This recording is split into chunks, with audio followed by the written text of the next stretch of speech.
ലാലിഗയിൽ താളം തെറ്റി ബാഴ്സലോണ. ഇന്ന് ലെഗാനസ് ബാഴ്സലോണയെ അട്ടിമറിച്ചു. ബാഴ്സയുടെ മൈതാനത്ത് എതിരില്ലാത്ത ഒറ്റ ഗോളിനായിരുന്നു ലെഗാനസിന്റെ ജയം.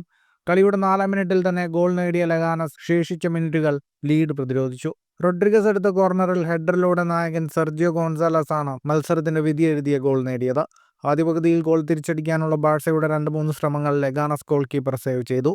എന്നാൽ രണ്ടാം പകുതിയിൽ ബാഴ്സ മുന്നേറ്റങ്ങൾ ലക്ഷ്യബോധമില്ലാതെ വന്നതോടെ ആതിഥേയർ പരാജയപ്പെട്ടു. മത്സരത്തിനിടെ ലാമിൻ യമാലിന് പരിക്കേറ്റതും ബാഴ്സലോണയ്ക്ക് തിരിച്ചടിയായി. മത്സരത്തിന്റെ കണക്കുകളിലേക്ക് വന്നാൽ 81% ബോൾ പൊസഷൻ ബാഴ്സലോണയ്ക്കായിരുന്നു. 20ഓളം ഷോട്ടുകൾ ബാഴ്സലോണ തൊടുത്തതിൽ 4 ഷോട്ടുകൾ മാത്രമാണ് ഓൺ ടാർഗറ്റിലുണ്ടായിരുന്നത്. 778 പാസുകൾ 88% കൃത്യതയോടെ ബാഴ്സലോണ പൂർത്തിയാക്കി. 6 ഷോട്ടുകൾ മാത്രമാണ് ലെഗാനസ് തൊടുത്തത്, 4 ഷോട്ട് ഓൺ ടാർഗറ്റ്. പരാജയപ്പെട്ടെങ്കിലും നിലവിൽ ബാഴ്സലോണ 18 മത്സരങ്ങളിൽ 38 പോയിന്റുമായി 1-ാം സ്ഥാനത്ത് തുടരുകയാണ്. എന്നാൽ ഒരു മത്സരം കുറച്ച് കളിച്ച അത്ലറ്റിക്കോ മാഡ്രിഡ് 38 പോയിന്റുമായി 2-ാം സ്ഥാനത്തും റയൽ മാഡ്രിഡ് 37 പോയിന്റുമായി 3-ാം സ്ഥാനത്തുമുണ്ട്.